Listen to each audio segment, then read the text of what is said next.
Kamusta mga kaibigan, at welcome sa ating video. Ngayon ay tatalakayin natin ang isa sa mga kontrobersyal na usapin na tila hindi mamatay-matay sa internet. Ang mga alegasyon na si Bianca ay di umano'y pumapatay o nagtatanggal ng kanyang mga kakumpetensya upang manatili sa rurok ng tagumpay. Narinig mo na ba ito? Nakakapagtaka, hindi ba? Pero bago natin husgahan, himayin natin ito ng mabuti.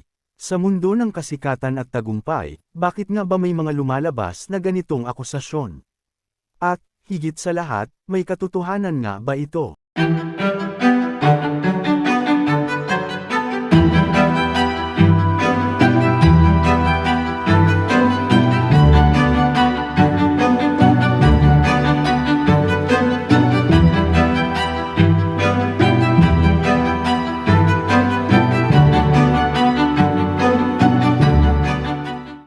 Una, kilalanin natin si Bianca Knowles Carter, isang simbolo ng kasipagan at husay sa industriya ng musika.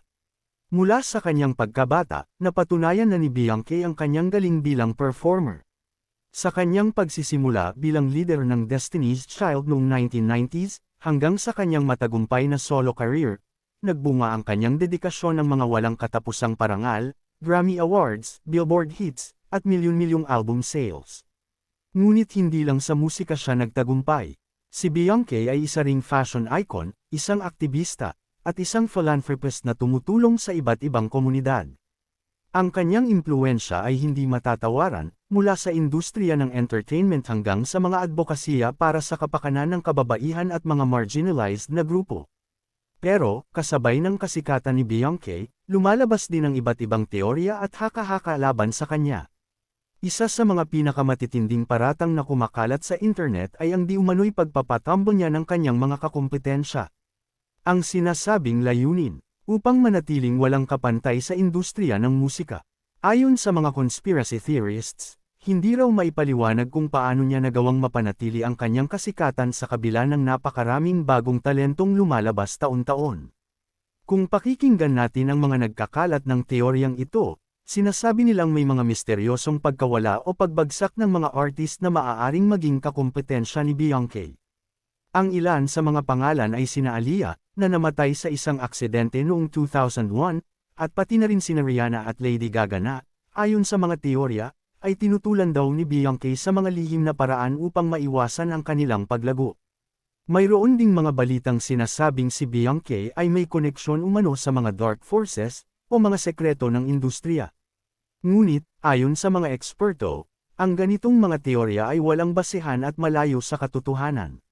Si Dr. Maria Gonzalez, isang social psychologist, ay nagpaliwanag na ang mga conspiracy theorists tulad nito ay natural na produkto ng mga kasikatan at tagumpay. Kapag may isang tao, tulad ni Bianca, na sobrang successful at tila walang kapantay, madaling lumabas ang mga haka-haka mula sa mga taong nais magbigay ng paliwanag sa di maabot na antas ng tagumpay. Ang inggit at takot ay nagiging sanhi ng ganitong mga akusasyon, paliwanag niya. Bukod dito, ang mga teoryang ito ay madalas na nagmumula sa mga website o social media pages na hindi lubos na mapagkakatiwalaan. Ang fake news at misinformation ay madalas ginagamit upang makuha ang atensyon ng publiko at palakasin ang mga personal na agenda ng ilang individual o grupo. Kung titingnan natin ang tunay na kasaysayan ni Bianca, makikita natin na ang kanyang tagumpay ay hindi bunga ng mga masamang gawain. Sa halip, ito ay bunga ng dedikasyon, sipag, at hindi matatawarang talento. Si Bianca ay kilala sa kanyang mga likhaing nagpapalakas ng loob ng mga tao, lalo na ang mga kababaihan at ang komunidad ng mga African American. Hindi rin natin maaaring kalimutan ang kanyang mga philanthropic efforts.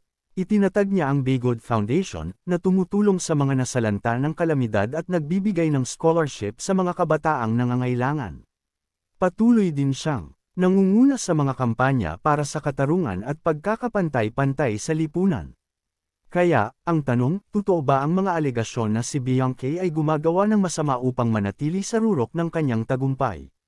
Ang sagot, hindi. Ang mga teoryang ito ay walang matibay na ebidensya at isa lamang produktong gawa ng mga taong nais makakuha ng atensyon o magbigay ng malisyosong paliwanag sa kanyang tagumpay.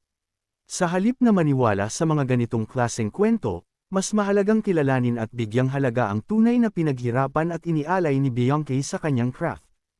Ang kanyang tagumpay ay bunga ng kanyang pagmamahal sa sining, sipag, at walang sawang pagnanais na makatulong sa iba. Salamat sa pagsama sa amin sa paghimay ng isyong ito. Kung nagustuhan mo ang video na ito, huwag kalimutang mag-like, mag-subscribe, at i-share ito sa inyong mga kaibigan. Patuloy tayong maging mapanuri sa mga balita at ipalaganap ang katotohanan. Hanggang sa muli, mga kaibigan.